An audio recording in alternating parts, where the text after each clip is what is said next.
네, 현충일입니다. 2021년 6월 6일 이정훈입니다. 오늘의 제목은 필부와 대통령입니다. 필부와 대통령. 천안함 죽음은 외면하고 여 부사관 죽음만 애달프다면. 네.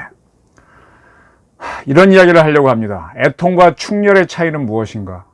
우리는 무엇을 현충하고 무엇을 보존할 것인가? 현충일인 6월 6일 천안함 함장이었던 최원일 씨 전역했죠. 그를 포함한 천안함 생존 장병 16명이 문재인 대통령이 참석했던 현충일 행사, 현충원에서 열렸죠. 그걸 바로 현충원에서 여러 곳에 흩어져서 1인 시위를 했습니다. 생존한 사람들에 대해서도 국가유공자로 지정해달라라면서. 현재 천안함 사건 때 생존한 전역자는 34명인데 13명만 국가유공자로 인정받고 있습니다. 나머지 21명은 인정받지 못하고 있죠. 이걸 이렇게 차별하지 말아달라라고 시위를 벌였습니다. 이게 무슨 이기주의야 이런 생각하시겠죠. 하나하나 설명드리겠습니다. 이들은 천안함 폭침에 대한 대통령 입장을 명확히 밝혀달라라는 편말을 들고 나왔습니다. 그리고 문 대통령이 참석한 추념식이 끝난 다음에는 이 팻말을 문 대통령 조화 옆에 놓았습니다. 최원일 씨가 이렇게 얘기했습니다. 현충일은 나라를 지킨 사람들을 잊지 않겠다고 다짐하는 날이다. 이거 굉장히 중요한 얘기입니다. 현충일은 나라를 지킨 사람들을 잊지 않겠다고 다짐하는 날이다. 그런데 외상후 스트레스 장애, 영어로 PTSD라고 흔히 약칭하죠. 에 시달리고 있는 천안함 생존 장병들은 국가유공자로도 인정받지 못하고 있다. 같은 배에서 같은 전투로 PTSD를 입었는데 어떤 장병은 후유증을 인정받고 어떤 장병은 인정받지 못하고 있다. 라면서 김윤일 병장이라는 생존자죠. 이분은 PTSD를 인정받지 못해 유공자 심사에서 탈락했는데 그 이틀 후에 배성모 하사는 인정을 받아서 7급 판정을 받았습니다. 그러면서 왜 이렇게 들쑥날쑥 보훈이냐? 우리가 폐잔병이기 때문이냐? 이렇게 반문을 하고 있는 거죠. 실제로 한 생존 장병은 우리를 폐잔병으로 몰아가는 사회적 냉대를 견딜 수 없다라고 말했습니다. 이거 기억해 두실 부분입니다.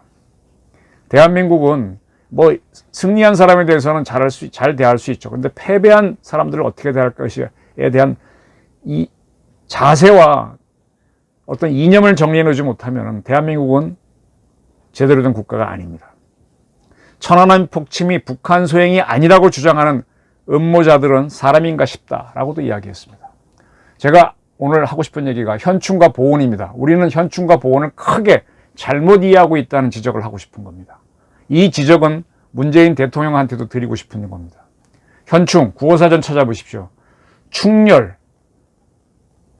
한자는 아시죠? 그걸 높이 드러내는 게 현은 나타나는 현자입니다. 여러분들 제사를 지내시는 분들은 이 지방을 쓰시죠.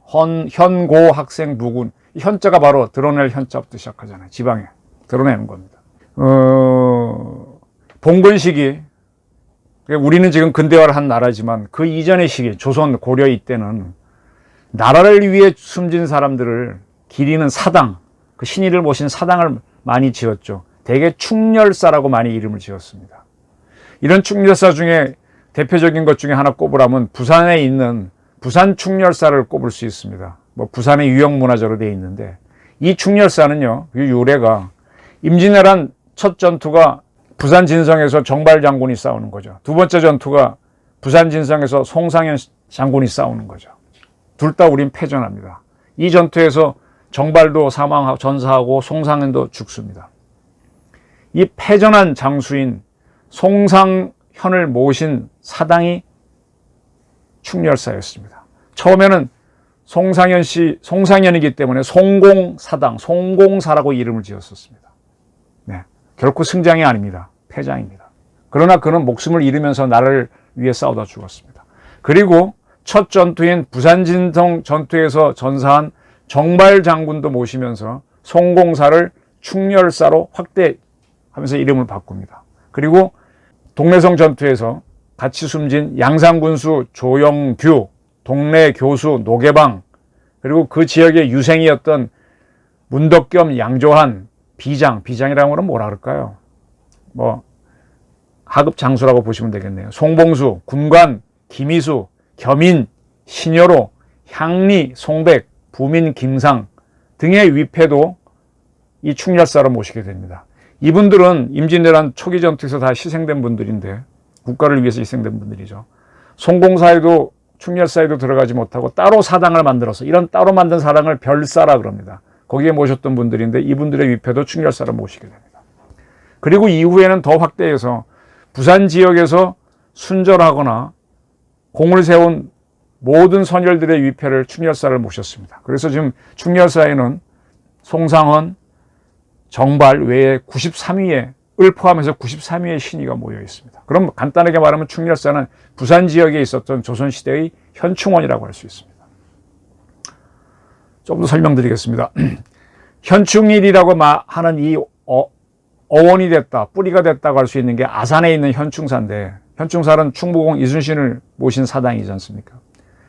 이 현충사라고 하는 거는 이순신이 사망하고도 100년이 더 지난, 임진왜란이 발발하고도 100년이 더 지난 1704년에 숙종 때입니다. 그 아산 지역의 유생들이 이순신의 전공을 기려야 한다라는, 기리기 위해서 사당을 지어달라고 국가에, 조선 조정에 상소를 합니다. 그거를 2년 후에 받아들여줘가지고 현충사를 짓고 임금에 직접 쓴 사당, 그 현판이 내려오죠. 그 사액이 내려옵니다. 그래서 현충사가 되는 겁니다. 근데 이 현충사가 대원군이 집권하면서 서원 철폐령을 내리죠. 때문에 황폐화됩니다. 대원군 서원 철폐령으로 조식을 모셨던 사당도 이렇게 황폐화되죠. 이거를 외정 때인 일제히 침략을 받아 있던 1932년 이충무공 유적 보존회하고 제가 지금 몸담고 있는 조선일보가 되살리기 운동을 벌여서 성금을 걷어갖고 중건을 한 게 지금 현충사입니다. 자, 그러면 봉건 시대에는 충렬사, 현충사 등으로 나라를 위해 이순신을 승장이라고 보십니까? 패장이라고 보십니까? 승장이라고 보시겠죠. 그러나 크게 전투로 보면 임진왜란 때 우리가 이겼다고 할 수 있습니까? 일본이 스스로 물러나서 전쟁이 끝났죠. 좋습니다. 어쨌든 국가를 위해 싸운 사람들을 모셨던, 패장이든 승장이든 관계없이, 그게 충렬사, 현충사. 이 지역마다 지었고요. 그 지역에서 지상이 되겠습니다.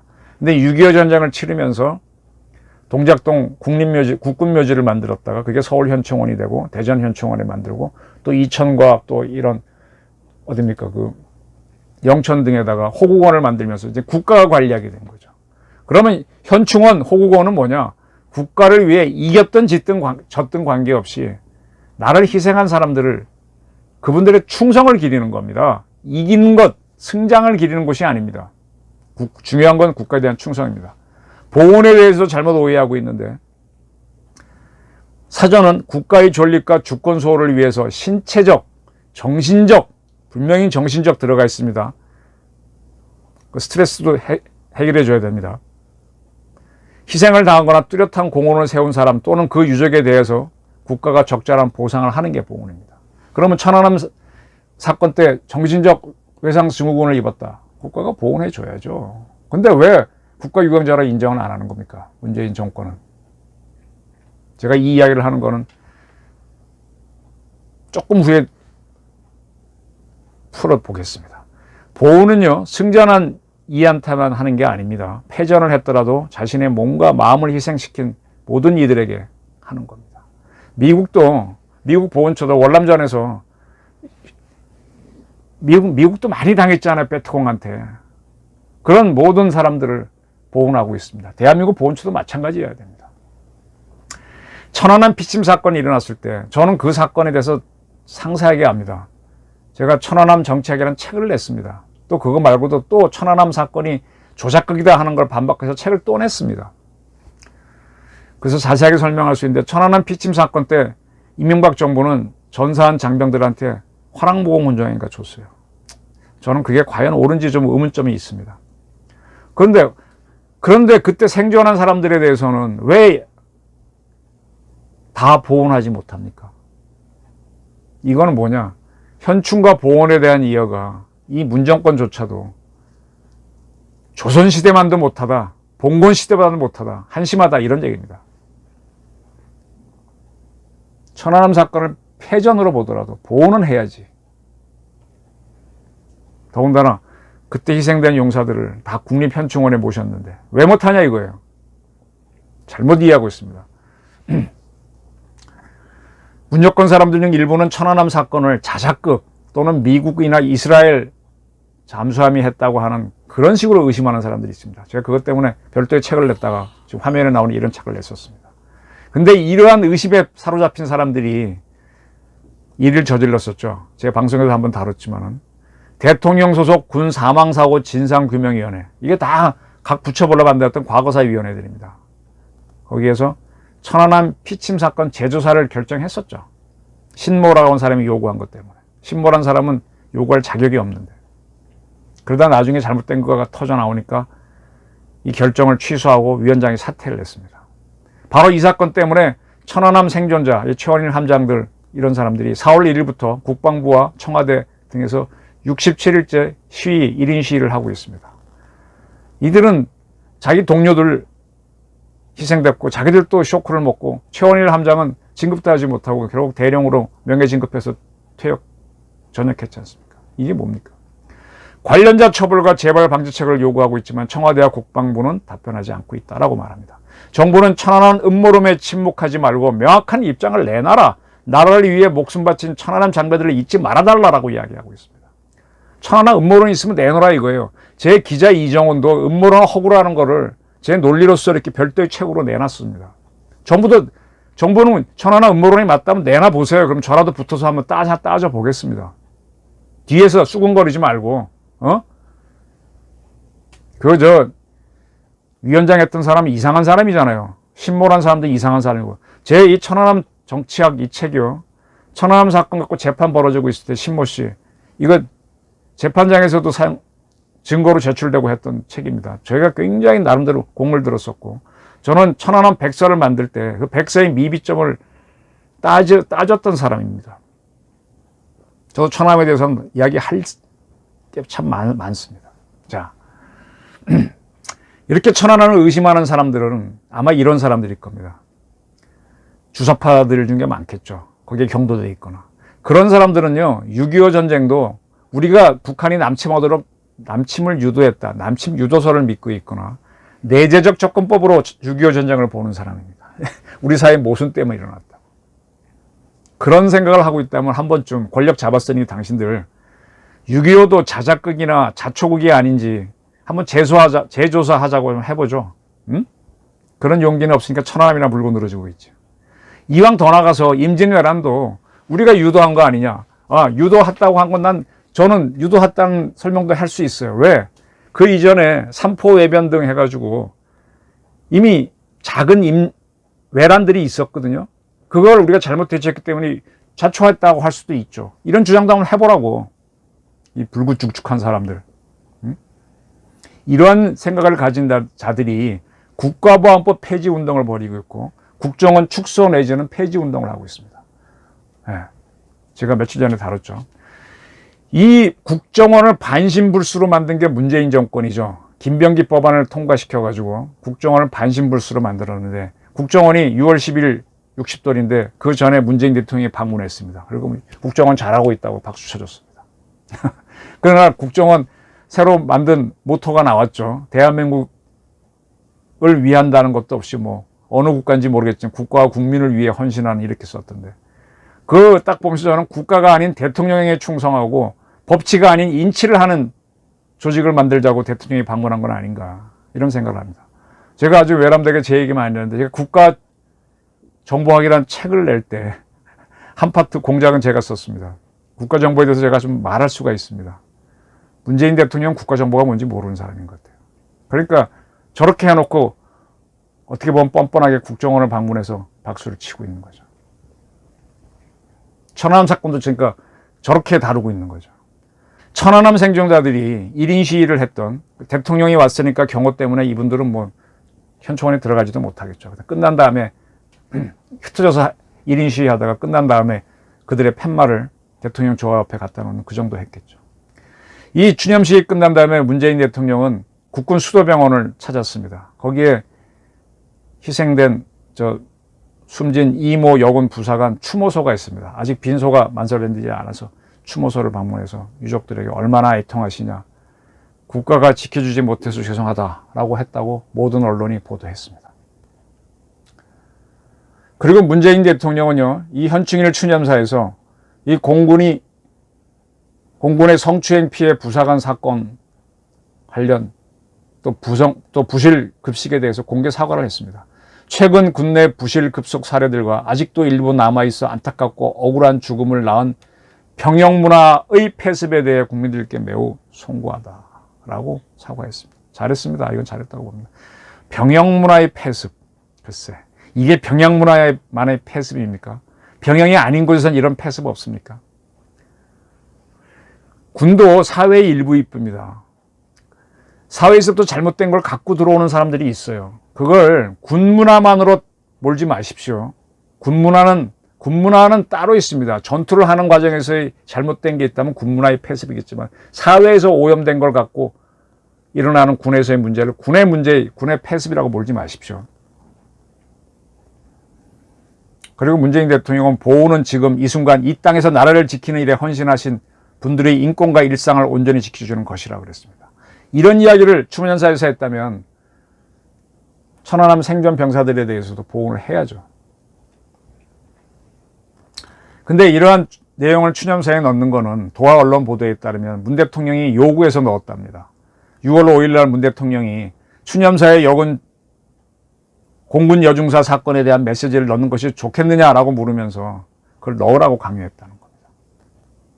이에 대해서 참모들은 추념사의 핵심인 보훈과 애국심에 대한 내용이 가려질 수 있다며 반대했답니다.